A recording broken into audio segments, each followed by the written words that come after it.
Right. The educational system needs to be changed. The testing, the pay, the funding, the class size.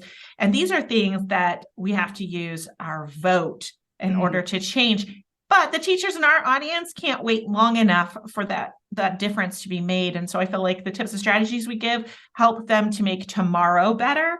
But I am 100% committed to using my voice, my vote, and my platform to help get bigger change that teachers are desperately in need of. Hey there, I'm Amber Harper, former burned out teacher turned teacher burnout coach, dedicated to helping other teachers like you to grow through your burnout and take your next best steps toward what you want from your career in education and in life. After an embarrassing emotional breakdown in front of my teacher besties, I knew something needed to change, and that something was me. I decided that I wasn't going to settle for burnout as my sentence as a teacher, mom, wife, or friend. And I knew it was going to take way more than practicing conventional self-care to make the progress I wanted to make. No amount of manicures, bottles of wine, or bubble baths was going to save this girl. Fast forward to a few years later, and I've used everything I've learned about teacher burnout and personal development to write a book, build a course, and lead a community of burned-in teachers who refuse to settle for a life of burnout as their forever reality. I've used my burnout as an opportunity to become an active participant in my life, in the classroom and here on the mic, using all that I've learned to teach kids and serve teachers. And you can do the same. The Burned In Teacher podcast is one part burnout and all other parts action, inspiration, and support to help you grow through your burnout and live a happier, more fulfilled career and life. So take a deep breath, my friend, because you're about to take your next best step to becoming a burned in teacher. Let's dive in.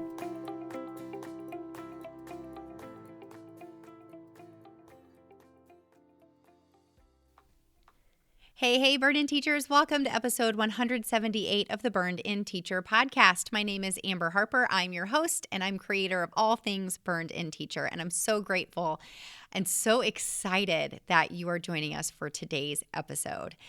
You just heard the voice on the intro of Jamie Sears. She is actually a podcaster that I have listened to on and off for years.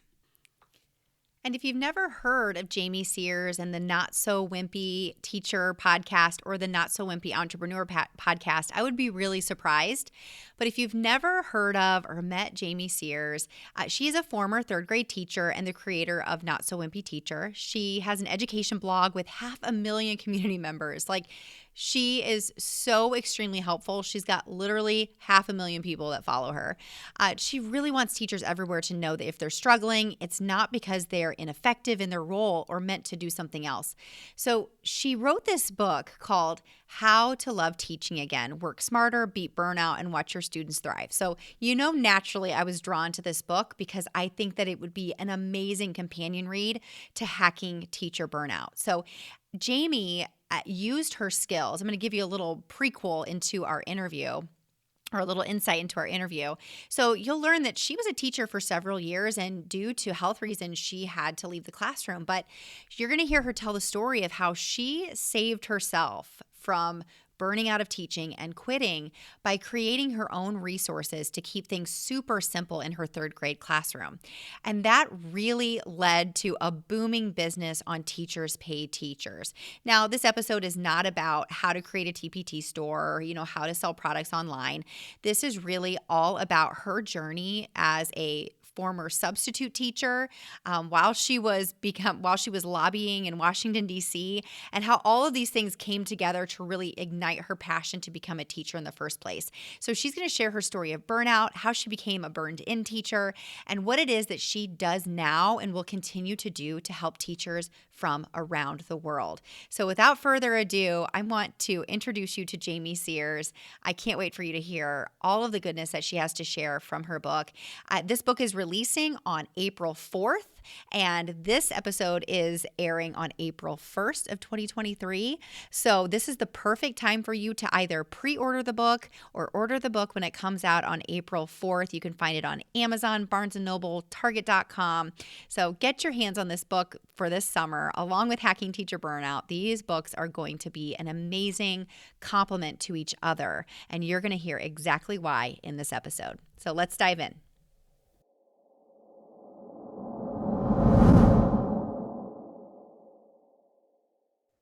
Well, hi, Jamie. Thank you so much for joining us on the Burn In Teacher podcast today. Thanks, Amber. It's really a pleasure to be here. It is so nice to meet you in person. So before I have you introduce yourself, listeners, I listen to Jamie's podcast. Like, I don't know if you know this, Jamie, you probably don't, but your podcast has helped me both as a teacher and a teacherpreneur. So first of all, thank you so much for letting me fangirl a little bit by having you here on the podcast, because I've learned so much from you.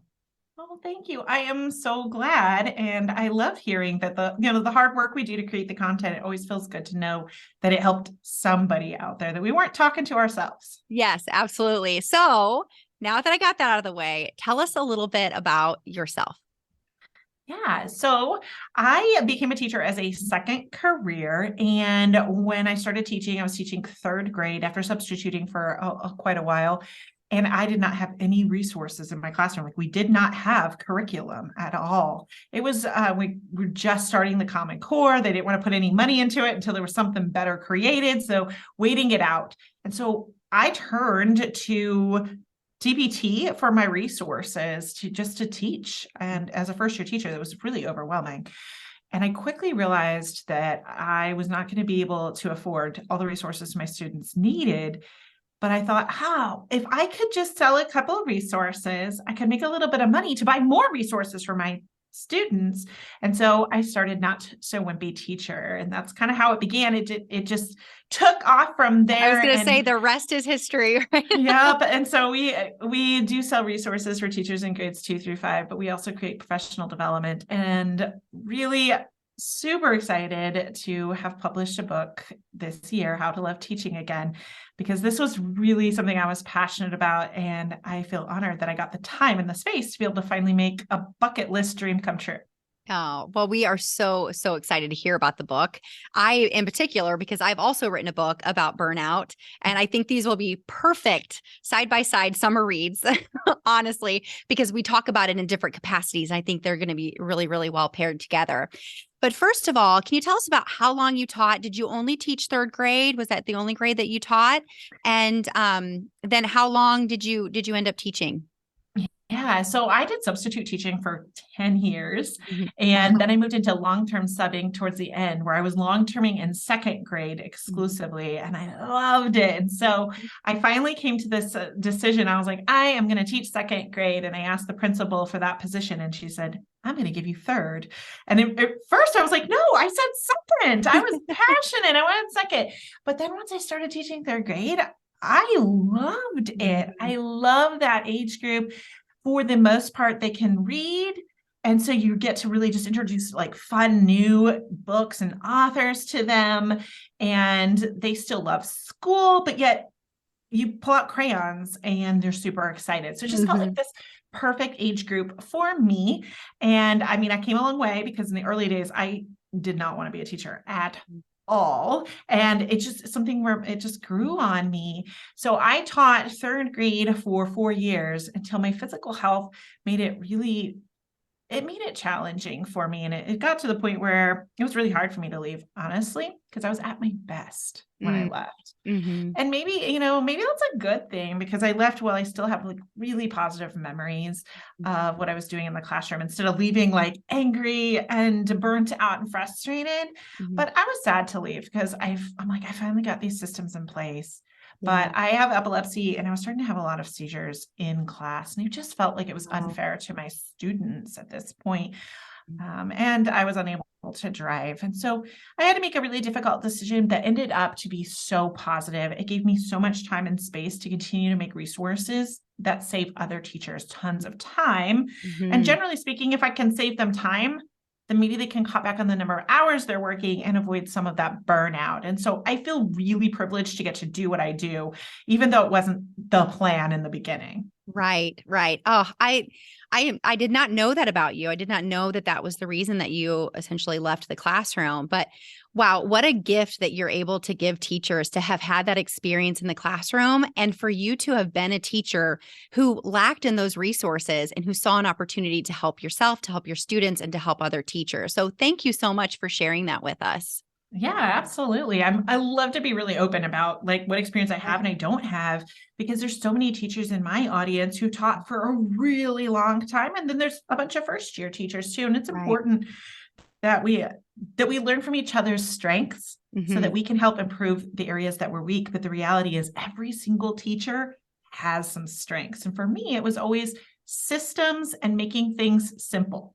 That's just been a strength of mine since I was young. And I took that into the classroom. And I saw so many teachers coming to me saying, hey, what are you doing here? And then that's where I realized there was a little bit of a need. Yes. Yes. I love that. I feel like we're sisters from another mister because I am the same way. I love simplifying.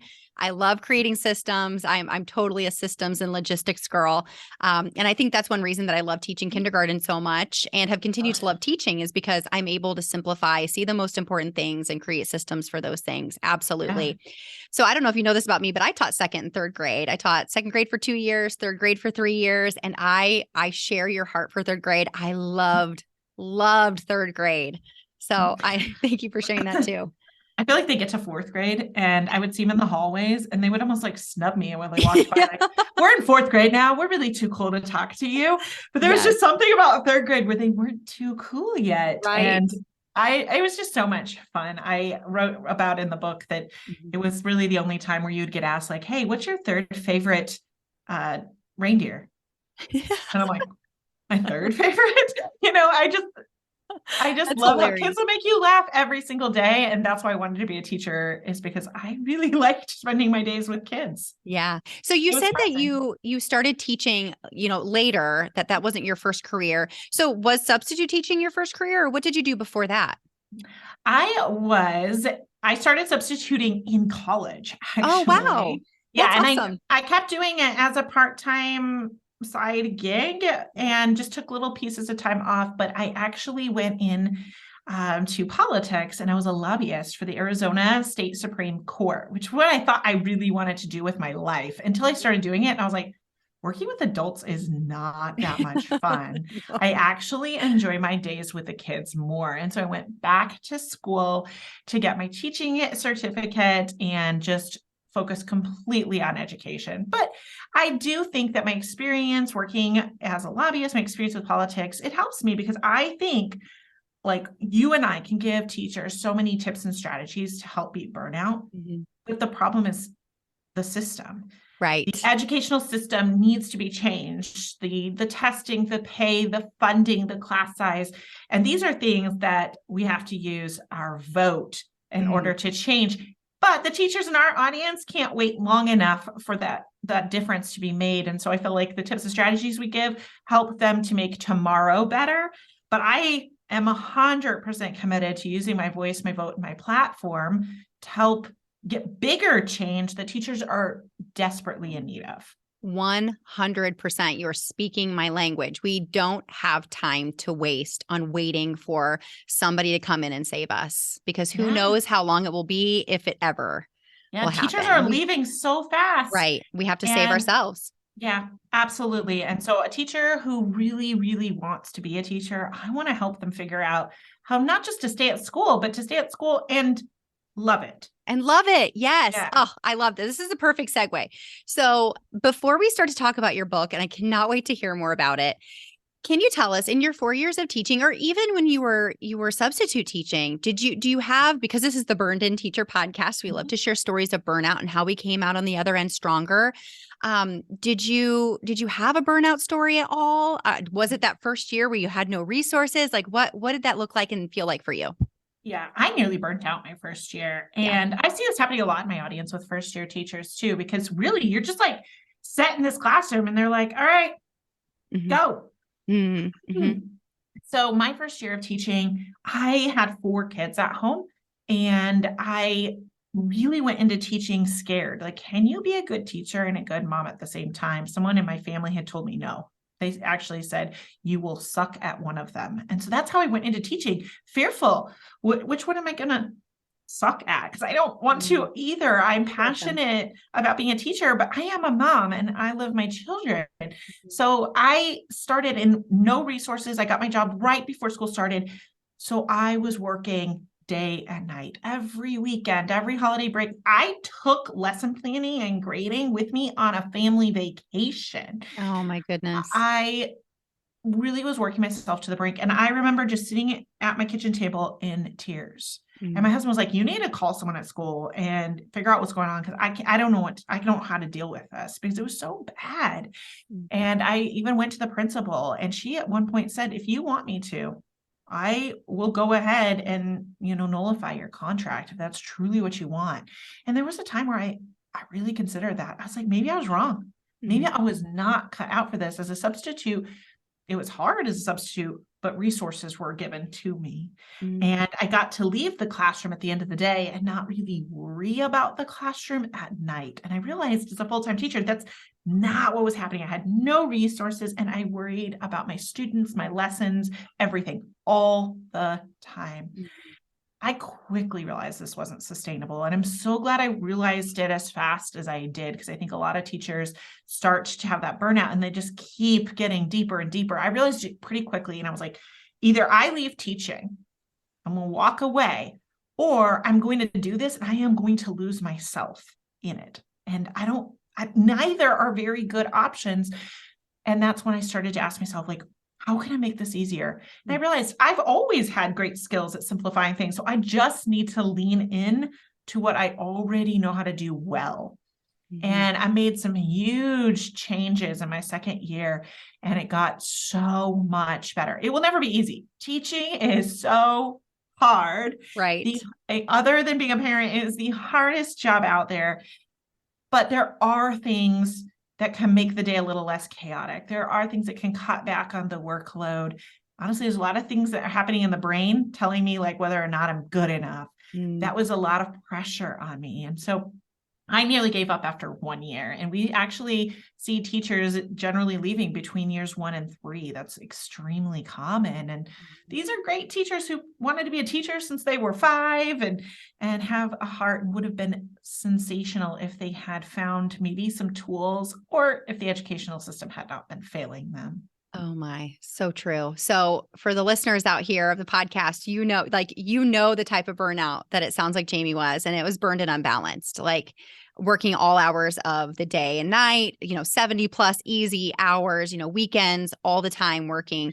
And my burnout story started my first year of teaching too, but not because of being burned and unbalanced. I was burned and over it. I was really being burned out by the negativity and the toxicity of my team that I was placed with those first 2 years of teaching. It was miserable. And I can totally relate to that feeling of like being thrown to the wolves essentially and saying, here you go. And trying to navigate that is so extremely difficult. Yeah, I talked about in my book, I called them the negative Nellies. Yeah. And even if they're not your team, which I hope they're not, the negative Nellies are out there in education. And it might be the teacher across the hall from you. It might be your administrator, but there's so many negative Nellies that can bring you down. And for me, I also never felt good enough.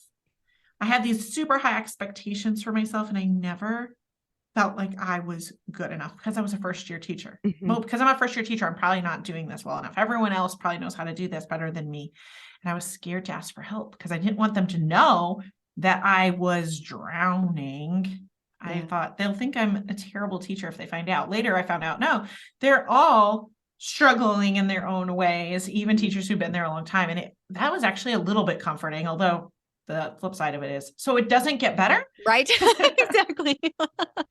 Exactly. So you have to make it better for yourself. So let's talk a little bit about your book. Now, I do have a quick question. So how long have you been doing Not So Wimpy Teacher, Not So Wimpy Entrepreneur? Like what year did that start and how long have you been doing it? Oh, we just celebrated our 10-year anniversary, actually. Congratulations. It flew by so fast because we've been so busy. And really for most of it, it was just me like barely treading water, trying to create the resources I needed for my classroom the next day. And so like staying up late into the night, creating it. And then so many of the resources I created, I never had time to like add teacher directions or password protect it so it wasn't violating copyright, all these things. And so I couldn't put them in my store. And later when I did leave teaching, I was like, you know what? My heart is so dedicated to education. And now I'm going to just, switch my focus onto like, what can I do to make other teachers' days a little easier, lives a little easier, save them a little bit of time. So I went back and started really working on what resources would save someone time. And that's like huge. We're always looking for what's simple. Mm-hmm. Mm-hmm. And that's really been what our brand is about. How can we simplify something? What subject are teachers really struggling with? How can we simplify that subject? What's a time of year that's really hard for teachers? Let's simplify that for them. And so really been a huge part of our brand, but we always knew that they needed more. Mm-hmm. They were always asking us for help, for more. And I knew in my heart of hearts, I had to write a book. But I don't have to tell you, it's a big undertaking. It sure is. Write a book. And so I started reading it during the pandemic. And so finally, it's been a 2.5-year project. So finally, the book is available. And I think that it just fills a little bit of a hole that was always missing. Yeah. Well, you already answered my next two questions. I was going to ask you, what inspired the book? When did you start writing it? How long has this been going on behind the scenes? So the book we're talking about is How to Love Teaching Again. And so, Jamie, can you give us some insight into what teachers will learn when they get this book? Because I know they're going to want it. Yeah. Well, I wanted it to be really practical. I wanted teachers to be able to read a chapter of this book and take that strategy to their classroom tomorrow, because I know time is of the essence right now.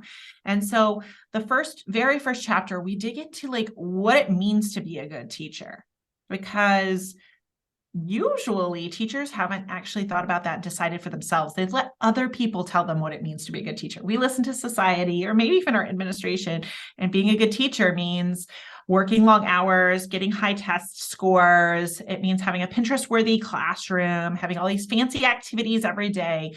The good teacher is always working because she does it for the kids. Mm-hmm. And I wanted to challenge teachers to say, let's like write our own definition of what success will be for us. Mm-hmm. And I challenge them to work fewer hours, because I'm noticing loving teaching works hand in hand with having a life outside of work. Whether that's for family, hobbies, church, organizations you care about, or just sitting on the couch watching Netflix, if that's what brings you joy, that's when you can come back the next day rested and happy and healthy. And so we dig into the book on strategies to save you time, work fewer hours, set boundaries, and feel good about boundaries, because even the word boundaries kind of makes me like, ew, I don't like that word. Yes. And even just how to make your day in the classroom a little less chaotic. Because when you go home, I don't want you to be so exhausted you can't enjoy your life. So it's just simplifying some things, because teaching will always be hard. But it's like, what things can we simplify and just make a tad easier? A little bit here and a little bit there. I'm hoping will make a big difference for teachers. Oh, I am so excited about this book. And I love that in the first chapter, you, again, are speaking my language. Like, we've got to tackle those beliefs. We have to tackle your mindset, and because nothing's going to change unless we change those first. I love that you say that, because sometimes people get a little like, and I talk about this chapter, I don't like things to be too foo-foo. And right. So I'm like, a lot of times on a book or a conference, someone's like, we're going to talk about the definition of success. I tune out, because I'd be like, we're getting foo-foo here. But I've come to realize that as long as we think being perfect is what it means to be a good teacher, as long as we think it's like working all the time, then it doesn't matter what strategy I give, you're always going to feel like it's not enough. Right. It's when you decide, you know what, success for me means helping students find a love for learning. Mm-hmm. Okay, now every day you can ask yourself, what did I do today to help even one of my students fall in love with learning? Yes. Did you read a new book? Did you do some kind of an engaging activity? Did you have like a one-on-one conference with a student and you saw them light up over their work? Now you can put a check mark on this and feel like, okay, I am successful. But as long as your goal is like all my students pass this test and that test, and I work 60 hours per week, you're always going to be unhappy. It's going to be so difficult to find the love for your career if you're basing it on things you don't have any control over. Mm-hmm. Everything you said, 100%. So if you could pick your favorite chapter, I love asking you this question because so many people have asked me that about my book. So if you could pick like your favorite chapter or your favorite topic that you tackle in this book, like which one as the author was like, maybe not the easiest to write about, but just really just poured out of you. So simply. Well, chapter 4 for me is like kind of like my bread and butter. Chapter 4 is just like tips and strategies for making your classroom less chaotic during the day. And for me, I love that chapter because it is so actionable. And I put so many tips and strategies into that chapter that it became the longest chapter. But Good. I am a very practical person. I just want what can I do to make this happen? So there's no foo-foo there. It's like, how are we going to make pencils easier? How are we going to make bathroom breaks easier? How do we make centers easier? Yes. Oh my gosh, they can be so exhausting. How do we make differentiation easier? These are all things that can weigh on our shoulder or just like make our day a little bit more stressful. But I will say one of my favorite strategies is just, it's so simple, but it really changed things for me, is falling in love with your least favorite subject. And so if you have a subject that you don't care to teach, I mean, you might even just hate teaching it, then it's hard to enjoy your day because you got to teach that subject every single day. And I hope it's not the only subject you teach, but for me, I taught every subject and I loved to teach math, which was kind of crazy because I wasn't good at math as a kid. I was just going to say, okay, my least favorite, math, hands down. Okay. I love teaching writing, love teaching reading, love teaching phonics, love all of that. Yes. See, math. Every teacher, a little different. Yeah. See, I loved math. I think partially because there's always a right answer. I don't know. I wasn't good at math as a kid. And so I love the way kids are being taught now. It just like, it speaks to me. It was easy to make engaging. So math was going really well. Now I love to write. So I thought I'm going to be the best writing teacher because I love to write. I write all the time. I got into the classroom though, and the kids came to me and I'm like, is it writing great? And they're like, no. My kids didn't love teaching, didn't love writing. And I found that just because I love to write does not mean I am good at teaching someone to write. Very different skills. And so I quickly started to despise writing. And so I would purposely take longer with reading groups and math groups. And I'd be like, oh no, we ran out of time for writing. Oh, tomorrow, we'll do it tomorrow, guys. And I mean, I feel terrible about it. But as I talk to my audience, they're all like, oof, we do the same thing. Yes, I used to do that too. Yeah. And so I asked myself this question, and I really encourage your listeners to do the same. What am I doing in the subject that I love to teach that makes it work? And this is no time to be humble. Get out a notebook. No one has to see it. But really, what are you doing that's so great? And I did that for myself. I wrote down like, what's going well in math? And I'm like, wow, I teach in units of study. Like I'm not just teaching a fraction lesson one week and not talking about it for 3 or 4 months. Like we teach fractions until we feel comfortable with it. And then we move on. And I said, I teach in small group in math. And that helps me to differentiate for all my learners. And then we have centers and those are really engaging and provide review. And then I was like, I provide choice in math. And this list kept going on. And then I said, what of these things can I bring over to writing, which isn't going so well? Now, all of them don't transfer over. We don't have writing centers in my classroom. There's not time for that. And I really want them to be writing most of the time. But there were so many that carried over. I was like, well, I should teach in units of study instead of 1 week we're writing opinion. And the next week we're writing a letter to the president. And the next week, that's what I was doing. I was just doing writing projects, a new one every week. And I'm like, no. We're going to do a unit of study and we're going to stay there until students feel confident. And small groups work really well in reading and math. Why the heck am I not using them in writing? And it was just like, I'm going to try using them. My writing instruction improved and I've just felt better because I'm teaching writing the way I love to teach math. And so I'm already having more fun, but then I see my students start to have more fun and their writing gets better. And I'm like, so when I take what I'm doing well in one area and implement it in another area, I saw so much growth. And it's so simple to just schedule yourself 30 minutes to just sit and brainstorm what's going so well in one area and how you can carry it over to another. You might be surprised, but also having the guts to try a few new things in that subject area that's not going well. Because as long as I hated writing, there was always going to be this portion of my day that I was dreading and disliking. And if I want to love teaching every single day, I can't have like a part of my day be something I dread over and over again. Absolutely. And I think a huge part of that is that taking ownership of it, and saying, I dread, and like for me, I dread teaching math. So what can I do about it within my control to love it? Because no one else I'm not going to find a magical PD that, no administrator, nobody is going to hire the perfect math professional development leader that is just going to change the game for me. At least not in my 14 years of experience has that ever happened. So I have to go out and find those answers myself and every teacher is so different. So what might be inspiring to one teacher isn't to another. And that's okay. It takes a village and takes all kinds. So we have to go out there and find those answers for ourselves.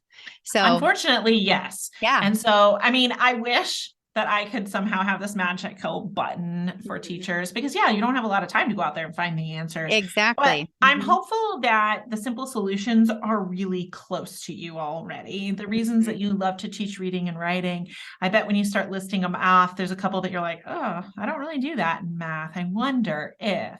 And I'm hopeful that there's simple solutions. And that's what the book is all about, is finding things that you already have within you, just quick, simple adjustments that might make something easier for you in the classroom and save you some time along the way. Because as long as you dislike teaching a subject, it's also really hard to lesson plan your activities for that subject area. You don't feel as confident.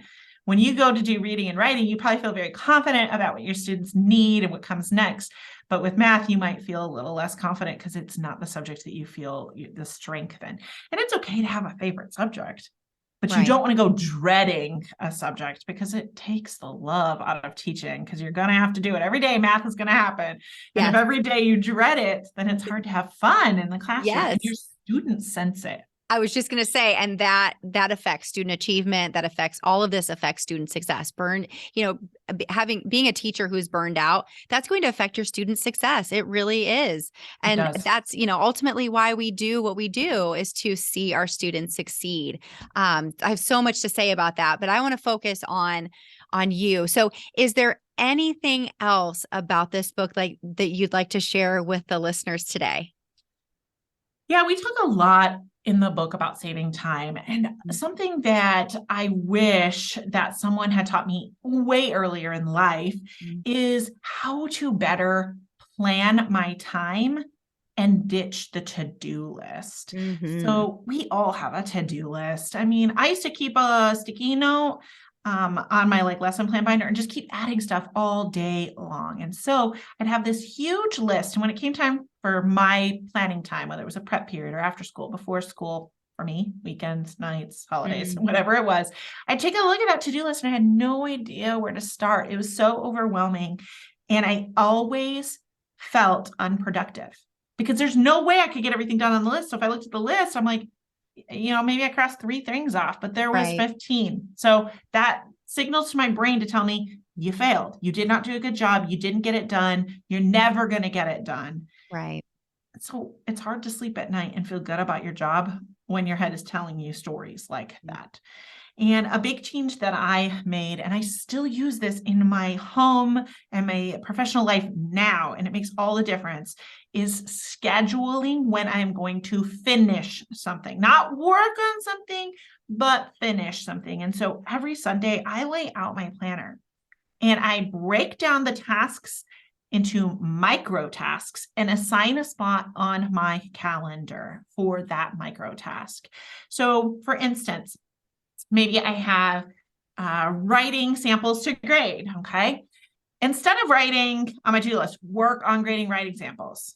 If you do that, you don't know when to feel good about it. Your head's going to tell you can't feel good about this until you finish every single one of these writing samples, which that can be a lengthy task. And I don't always have a big enough chunk of time to get through them all at once. I'm probably going to have to come back to it a few times, which my brain's telling me you're not getting anything done. Yes. Which is a crazy story that my brain wants to tell me. So instead I break it into micro tasks. Well, if I've got 24 writing samples to grade, you know what? I'm going to get 6 done during this specific time slot, maybe from 3 to 3:45, I'm going to get 6 writing samples graded. I'm going to write that down, grade 6 writing samples. Now I can celebrate and feel productive when 6 of them are graded, even though I still have more. We're not going down the road of how many more we have. We just told our brain that its job was to grade 6, got 6 done. Now we can celebrate. This actually provides momentum for the next task on your calendar. Like, oh, I get to cross off the 6 writing samples. Now what's next? So breaking down your tasks into micro tasks and then putting them on the calendar in a specific time slot that you are going to be able to finish that task. If the time slot's not large enough to finish the task, break the task down even smaller, because we work in like tiny sprints of time. Like I've got from 3 to 3:30, but then I got a meeting and then, and so there's not usually this big lengthy amount of time, and that's okay. Just break those tasks down into smaller pieces instead of work on. That never works out for me. And I still sometimes will find myself going to write on the calendar, work on this slide deck. And I'm like, no. Create 10 slides. Yes. But my brain knows exactly when it gets to celebrate. And if I make 11 or 12 slides during that time slot, like I'm going to feel like a superhero. And so my brain is getting that like hit of dopamine. It feels really good. And it continues to motivate you through the rest of your calendar.